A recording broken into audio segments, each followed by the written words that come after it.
প্রধানমন্ত্রী নরেন্দ্র মোদী মুর্দাবাদ মুর্দাবাদ মুর্দাবাদ প্রধানমন্ত্রী নরেন্দ্র মোদী মুর্দাবাদ মুর্দাবাদ মুর্দাবাদ অসম জাতীয় পরিষদ জিন্দাবাদ জিন্দাবাদ জিন্দাবাদ অসম জাতীয় পরিষদ জিন্দাবাদ জিন্দাবাদ জিন্দাবাদ নলবাৰী জিলা সমিতি জিন্দাবাদ জিন্দাবাদ জিন্দাবাদ অসম জাতীয় পৰিষদ জিন্দাবাদ জিন্দাবাদ জিন্দাবাদ নলবাৰী জিলা সমিতি জিন্দাবাদ জিন্দাবাদ জিন্দাবাদ নলবাৰী যুৱ শক্তি জিন্দাবাদ জিন্দাবাদ জিন্দাবাদ অসম জাতীয় পরিষদ জিন্দাবাদ জিন্দাবাদ জিন্দাবাদ জয় আই অসম জয় আই অসম জয় আই অসম জয় আই অসম জিন্দাবাদ কেন্দ্ৰ চৰকাৰ হাই হাই হাই হাই হাই হাই নৰেন্দ্ৰ মোদী হাই হাই হাই হাই হাই হাই অমিত শ্বাহ হাই হাই হাই হাই হাই হাই হিমন্ত বিশ্ব শৰ্মাৰ কাম নাই কাম নাই কাম নাই হিমন্ত বিশ্ব শৰ্মাৰ কাম নাই কাম নাই কাম নাই সৰ্বানন্দ সোণোৱালৰ কাম নাই কাম নাই কাম নাই সৰ্বানন্দ সোণোৱালৰ কাম নাই কাম নাই কাম নাই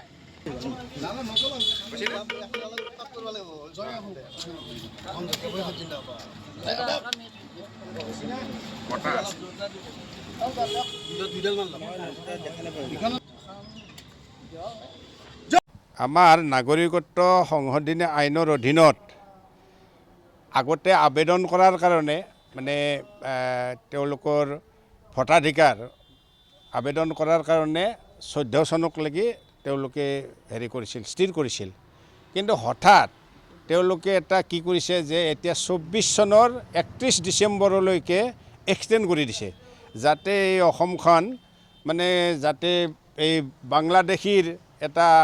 ডাষ্টবিনত পৰিণত কৰিছে তেওঁলোকে যি ইচ্ছা ইয়াতে আনি গতিকে যদি এইটো ভাৰতীয় আইনে কৰে তে ভাৰতৰ অংগৰাজ্য সকলোতে তেওঁলোকে এইটো কৰি পেলাই এইবিলাক লৈ যায় তাতে ভগাই দিব লাগিছিল অকল অসমৰ কাৰণে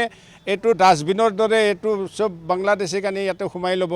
তাৰ উপৰি এইটো আমি কেতিয়াও নামানো আমি নামানো বুলি আগতেও কৈছোঁ যে আমি নামানো চুবুৰীয়া ৰাজ্যবিলাকত মেঘালয়ত নামানে আমাৰ ইয়াতে খালি অসমত যে তেওঁলোকৰ চেণ্ট্ৰেল হোম মিনিষ্টাৰ বা প্ৰাইম মিনিষ্টাৰ এইবিলাকে প্ৰাইম মিনিষ্টাৰতে প্ৰথমতে আহি কৈছিল যে এই 15 তাৰিখৰ পিছত গোটেই তালি টোপলা বান্ধি বিদেশী ইয়াৰ পৰা যাব লাগিব তেতিয়া আমি আন্দোলনকাৰী হিচাপে বিদেশী বহিষ্কাৰ কৰা আন্দোলন কৰা মানুহ আমি ভাল পাইছিলোঁ যে এইবাৰ আমাৰ পিএম ভাল হৈছে কিন্তু তেওঁ ইমান এটা মিছা কথা এই বুঢ়া মানুহটো ইমান মিছা কথা তেওঁ কৈছে ইমান ৰাইজৰ আগত 15 তাৰিখৰ পিছত তালি টোপোলা বান্ধি যাব লাগিব বুলি কৈ এতিয়া তেওঁলোকে 14 আমাৰ অসম চুক্তি মতে আছিল 71 চন কিন্তু 71 চনটো বহুত দূৰতে ৰগা 2014 চনকলৈকে তেওঁলোকে মানে বিদেশীবিলাকক ইয়াত মানে স্থায়ী কৰাৰ কাৰণে ষড়যন্ত্ৰ কৰি কাখান আনিলাক আৰু এই কাখান আনাৰ পিছত এতিয়া আৰু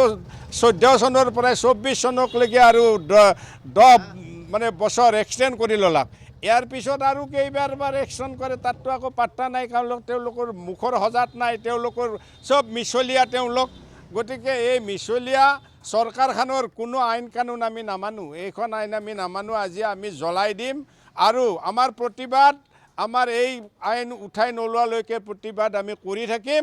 আৰু অসমীয়া জাতিৰ স্বাৰ্থত অসমৰ ৰাইজৰ স্বাৰ্থত আমি এই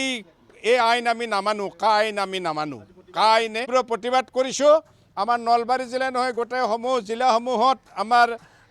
এইটো যিটো প্ৰতিবাদী কাৰ্যসূচী আৰু যিটো তেওঁলোকৰ আইন কৰিছে আইনটো দাহ কৰা হ'ব আজি আমি ইয়াত আমাৰ কাৰ্যালয়ৰ সন্মুখত আমাৰ সদস্যসকল উপস্থিত হৈছে যে এই কাৰ্যালয়ৰ সন্মুখত আমি এই নাগৰিকত্ব সংশোধনী আইনৰ অধীনত যিটো তেওঁলোকে ৰেহাই কৰিছে মানে বিদেশীক ৰেহাই দিছে যে তেওঁলোকে 10 বছৰৰ ভিতৰতো তেওঁলোকে আৰু আবেদন কৰিয়ে থাকক গতিকে এইটো ইতিমধ্যে আৰু নীলাজ আমাৰ হেৰি মুখ্যমন্ত্ৰীয়ে কৈছে নাগৰিক সংশোধনী আইনৰ মতে মাত্ৰ 3টাহে হৈছে 3টাহে যদি ভোটাৰ হৈছে তেনেহ'লে আৰু 10 বছৰ কিয় বাঢ়াব লাগে তাৰমানে এই 10 বছৰত মাত্ৰ 3টাই পেলাক নেকি তেওঁ ইমান মিছলীয়া আৰু যেনেকৈ মানে আহোম ৰাজত্ব কালত বদনে মান আনি পেলাই অসম ধাঞ্চা বাঞ্চা কৰিছিল সেই অৱস্থাটো আজি আহি পৰিছে হিমন্ত বিশ্বৰ কাৰণে আৰু হিমন্ত বিশ্ব যেতিয়ালৈকে থাকিব অসমৰ মংগল কেতিয়াও হ'ব নোৱাৰে আৰু তেওঁ মহিলাবিলাকক এই 10,000 টকা দি পেলাই ভোট কৰি লৈছে আৰু এই মহিলাই একদিন তেওঁলোকক শিক্ষা দিব